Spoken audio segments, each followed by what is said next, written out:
Here's number 4. Develop the ability to act. Take action. Not hasty if it isn't required, but don't lose much time. Here's the time to act. When the idea is hot and the emotion is strong. That's the time to act. You say, Mr. Rohn, I'd like to have a library like yours. See, if you feel strong about that, what you got to do is get the first book and then get the second book. Before the feeling passes and before the idea gets dim, action pronto, action immediate, action as soon as possible. Because if you don't, here's what happens. We call it the law of diminishing intent. We intend to when the idea strikes us. We intend to when the emotion is high. But now if you don't translate that into action fairly soon, now the intent starts to diminish. And a month from now it's cold. A year from now, can't be found. So act. Set up a discipline when the emotions are high and the idea is strong and clear and powerful.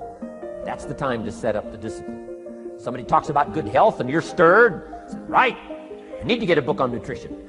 Get the book before the idea passes and before the emotion gets cold. Go for the book. Start the library. Start the process. Fall on the floor. Do some push-ups. Action. Got to take action. Otherwise, the wisdom is wasted. Otherwise, the emotion soon passes. Unless you put it into a disciplined activity. Capture it. Disciplines is called how to capture the emotion and how to capture the wisdom and translate it into equity. Disciplines. Now, here's what's important about disciplines. All disciplines affect each other. In fact, here's a good philosophical phrase. Everything affects everything else. Nothing stands alone. Don't be naive in saying, well, this doesn't matter. I'm telling you, everything matters. There are some things that matter more than others, but there isn't anything that doesn't matter.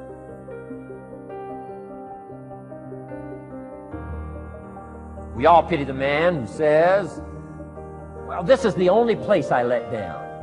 Not true. Key to take home. Every letdown affects the rest of your performance. Every letdown affects the rest. This is part of the educational process on personal development. If you don't take the walk around the block, you probably won't do the apple a day. If you don't do the apple a day, you probably won't start building your library. If you don't build your library, you probably won't keep a journal, and you won't take pictures, and then you won't do this, you won't do wise things with your money, won't do wise things with your time, won't do wise things with your possibilities and relationships, and the first thing you know, 6 years of that accumulated, and we say you have messed up. So the whole key to reversing that process now is to start picking up these disciplines. Now here's the positive side. Every new discipline affects the rest of your disciplines. Every new one affects the rest. That's why action is so important. The least action, the smallest action. Take it. Because when you start accomplishing and the value starts to return from that one action, it'll inspire you to do the next one and the next one and the next one. You start walking around the block, it'll inspire you to get an apple. Get an apple, it'll inspire you to get a book. Get a book, it'll inspire you to get a journal. Get a journal, it'll inspire you to grow, develop some skills. All disciplines affect each other. Every lack affects the rest. Every new affects the rest. The key is to diminish the lack and set up the new. And you've started a whole new life process. Key. Also, one more thought on discipline. Here's the greatest value of discipline. Self-worth. Self-esteem. People are teaching self-esteem these days, but they don't connect it to disciplines. The least lack of discipline, and it starts to erode our psyche. One of the greatest temptations is to just ease up a little bit, right? The slightest lack of doing your best starts to erode the psyche. Instead of doing your best, doing just a little less than your best. Sure enough, you say, well, it's just going to affect my sales. No, it's going to affect your consciousness. It's going to affect your philosophy. Now you've begun in the slightest way to affect your own philosophy. Here's the problem with the least neglect. Neglect starts as an infection. And if you don't take care of it, it becomes a disease. And one neglect leads to another. And the worst of all, when neglect starts, it diminishes our self-worth, our self-confidence, our self-value. You say, well, how can I get back my self-respect? I'm telling you, you don't have to go to 29 classes. All you have to do is start the smallest discipline that now corresponds to your own philosophy, like I should, and I could, and I will. No longer will I let neglect stack up on me so that I will have the sorry scenario 6 years from now, giving some excuse instead of celebrating my progress. That's the key to discipline. Okay? Let's get kids involved in the least of disciplines. One more, and then one more, and then another one, and then another one, and then some more. And the first thing you know, you're starting to weave the tapestry of a disciplined life into which you can pour more wisdom and more attitude and more strong feeling, more faith and more courage. Now you've got something, a vessel in which to put it. And now the equities start to flow. And the early return, I'm telling you, if you'll start this process, the early return will have you so excited. You'll commit yourself to this strategy for the rest of your life. You'll never go back to the old ways. Join a new crowd. Join a new group. The disciplines to do it. Take action. I recommended the last time I was here the little book, Richest Man in Babylon, and I said I've lectured now to over 3 million people in the last 33 years, and I've recommended this little book to almost all of them, I think. Guess how many have actually gone and got this little book? Answer, very few.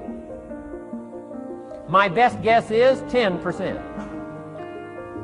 Such an easy thing to do. In that last seminar, right, I suggested this little book, number one, is easy to find. Number two, it's easy to buy. The most you can pay for it, $6, $7, $8. You can borrow that from your kids. And number three, it's easy to read. It's in story form. That's why I use it for teenagers, teaching them how to be rich by 40, 35, if you're extra bright, much sooner, if you find a unique opportunity. But if it's easy to find and easy to buy, and if it's easy to read, why wouldn't everybody go get it? We don't know. What do you know? You don't know. I don't know. Nobody knows. Here's how profound it is. Some do and some don't. Now here's the numbers. About 10% do. 90% don't or won't. We don't know the mystery of that. And I'm telling you, 10 years from now, those numbers will still be the same. 10% will, 90% won't. The numbers don't change. Only the faces change. You're looking at one of the faces. I used to belong to the 90% who couldn't be bothered even if it was easy. Guess how many people have a library card? Wisdom of the world available. Transform your life in any value amount you want. By the way, how much is a library card in Texas? Free. Here's what free is. Easy. I mean, it can't be any easier than free. Somebody says, well, would you bring it by? Well, no. At least you got to go get it. No.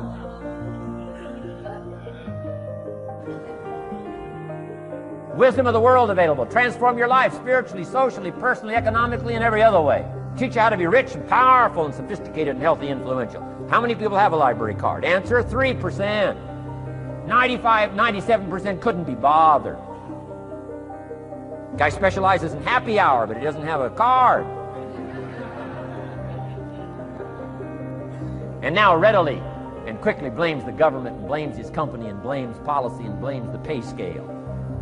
When if he only knew, if he joined the 3%, here's my advice to you today. Walk away from the 97%. Don't talk like they talk. Don't act like they act. Don't go where they go. Don't specialize in what they specialize in. Throw away the blame list they cling to. Start you a new life. You say, well, is it as simple as getting a library card and join the 3%? And the answer is, of course. Of course. That's how easy this stuff is. This is so easy. It's so simple. It's not complex. You don't need a 2,000-year-old guru. You don't need multi-track affirmations. I'm telling you, don't. Affirmation without discipline is the beginning of delusion. Don't let somebody sweep you into some contrary way to nature itself says, unless you labor. The miracle of the seed and the soil and the seasons and God and all the other stuff that's available, sunshine and rain, that's not available to you by affirmation. It is only available to you by labor. So labor well. Okay. learn well, discipline yourself well, and you can have all the treasures you want. This stuff's easy and simple. It's not ocean waves and seagulls. You don't have to move to Sedona, where all the force fields come together in Arizona.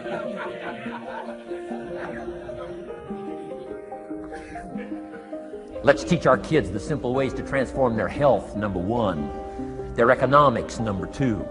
Their ability to communicate, number 3. Their life and treasure and lifestyle, number 4. Spirituality, number 5. And the list goes on and on.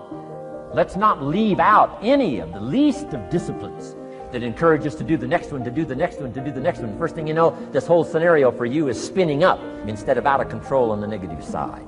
This is all you got to do. It's as simple as this. It's as simple as a start, committing yourself to life change. And once you start down this road, I promise you, you'll join the 10% and the 3%.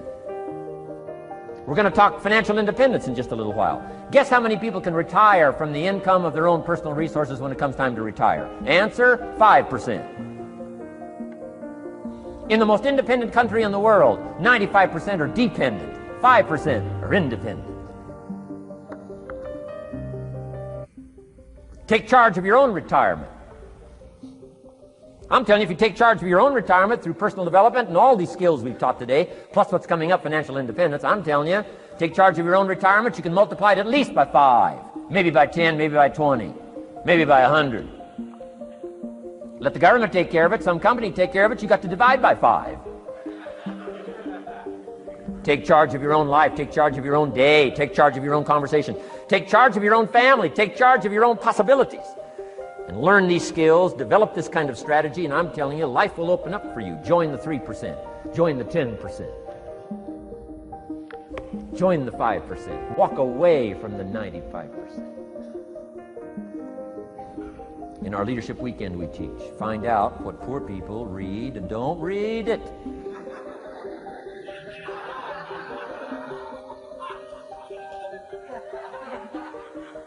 I'm telling you, don't talk like they talk.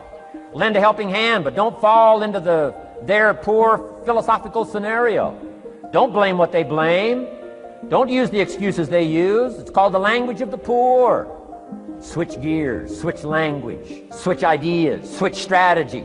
Start with the simplest of disciplines. And don't be mean any of these disciplines. The smallest of disciplines starts the process of life change.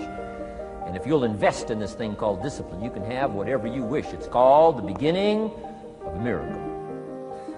Now here's the last clue on discipline. Do the best you can. We covered earlier, but here's a good scenario for the do the best you can. I've got a good question for you. Is the best you can do all you can do? And the answer is no. Strangely enough.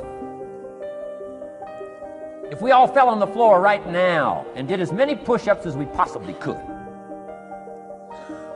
and let's say for some reason you haven't been into push-ups lately, I can't imagine why, but let's say the best you can do is 5. And you look up at the rest of us and say, hey, 5 is the best I can do. We can tell by the look on your face that's probably true. 5 is the best you can do. Now, is 5 all you can do? The answer is no. If you rest a little, you can do 5 more. Wow. And if you rest a little, you can do 5 more. And if you rest a little, you can do 15 more. How did we get from 5 to 15? It's a miracle.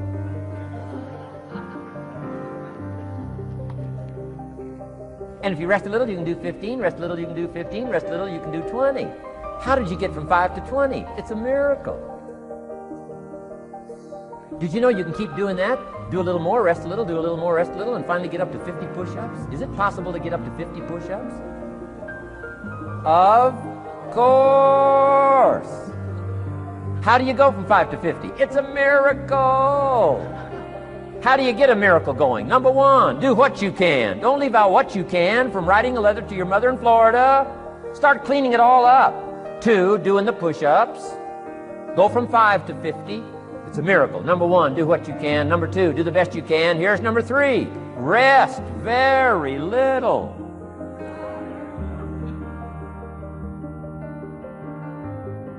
Don't rest too long. Why? The weeds take the garden. Kids have got that figured out. You can't rest too long. Here's the clue. Make rest a necessity, not an objective. The objective of life is not to rest. The objective of life is to act. Think of more disciplines. Think of more ways and means in which to use your own wisdom and your own philosophy, and use your own attitude, your own faith, your own courage, your own commitment, your own desires, your own excitement. Invest it in discipline so that it's not wasted. The smallest of discipline. Thereby transform your life.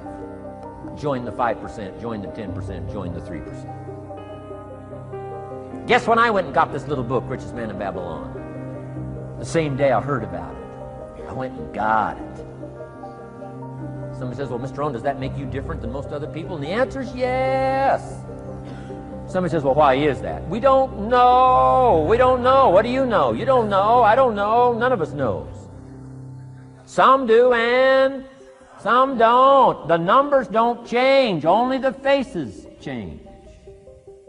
From those who get in on a seminar like this, listen to a dynamic sermon, read a book, listen to some cassettes, take seriously the next conversation of a friend who wants to level with you, and do something about it. And you can walk away from the 97% and not live there anymore. Because if you don't, the next 6 years of your life will be like the last 6. Mr. Shove said to me, Mr. Rohn, 6 years now you've been working. I'm telling you, the next 6 years of your life is going to be like the last 6, unless you take advantage and start making these personal changes. I made the changes, totally revolutionized my life. So take a look at the next 5 years of your life. It's going to be like the last 5, unless you change. And if you will change, everything will change. Join the 5%. 10 years from now, the numbers are going to be the same. But I'm telling you, some faces in this audience can change and start showing up in the 3% crowd, in the 5% crowd, in the 10% crowd, and thereby dynamically affect your life and your future. Develop these strengths.